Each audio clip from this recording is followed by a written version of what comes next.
Birds रखने का मुझे शुरू से ही शौक था, पर आज मैं आपको अपने पुराने दोस्तों से मिलवाती हूँ। ये तो मैंगो और मैक्सी हैं, जिनको 2.5 महीने पहले मैं घर लेकर आई हूँ। और ये है गोलू, जो कि अब 2.5 साल का हो चुका है, लेकिन इसको भी जब ये 1 महीने का था तब मैं घर लेकर आई थी। अब ये बहुत अच्छी बातें करने लगा है। पिटाई करोगे मैंगो मैक्सी की? चीकू अभी सिर्फ 10 महीने का है और चिंकी 2 साल की। चीकू और चिंकी भी मेरे ही पास हैं इस वक्त, और ये भी बहुत अच्छे टेम पैरट्स हैं। ये है मिमी, जिसके बारे में आप पूछते हैं कि ये कहाँ गई। मिमी एक्चुअली बहुत बीमार हो गई थी और वो अब 27 ईयर्स की हो गई थी, और उसको साइनस इशू हो गया था, जिसकी वजह से मुझे इसको किसी को देना पड़ा जो इसकी बहुत अच्छी देखभाल कर रहा है।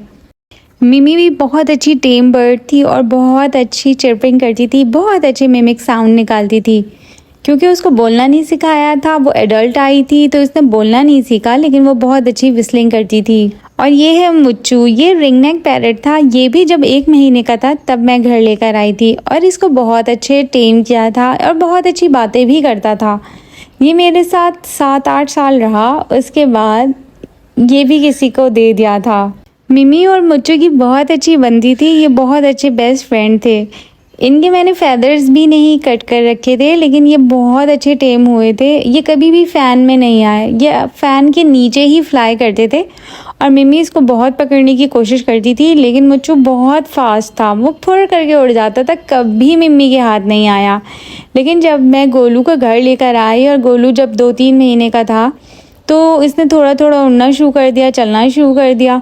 तो ऐसे में मिमी के पिंजरे पर गलती से जाके बैठ गया, तो मिमी ने सेकंड्स में इसका एक पंजा काट डाला था और इसका एक नाखून कटा हुआ उसके पिंजरे में गिरा था। और मैं तो डर गई थी। मिमी तो बिल्कुल भी फ्रेंडली नहीं थी गोलू के साथ, पर मिमी मुच्चू के साथ बहुत फ्रेंडली थी और उसको चेस करती थी और उसके पिंजरे पे जाके बैठती थी। लेकिन बहुत अच्छी इन दोनों की अंडरस्टैंडिंग थी।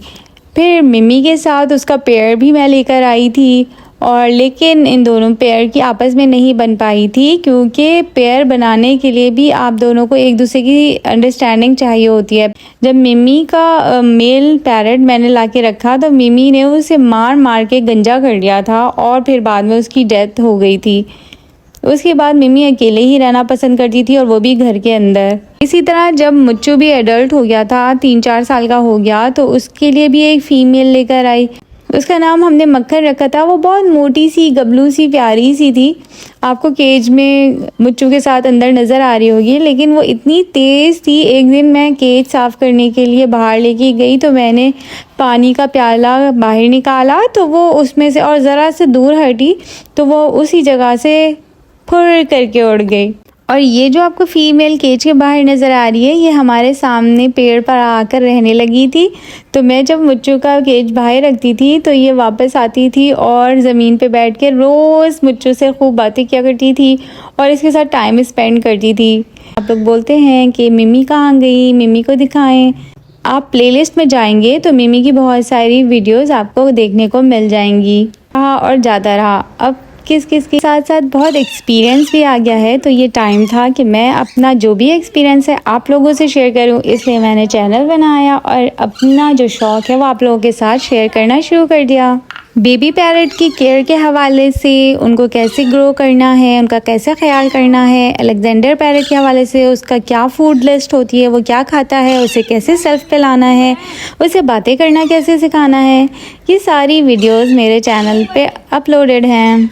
आप भी इसी तरीके से अपने पैरट को बहुत अच्छे तरीके से टेम और ट्रेन कर सकते हैं। वीडियो पसंद आई तो लाइक, शेयर और सब्सक्राइब करें।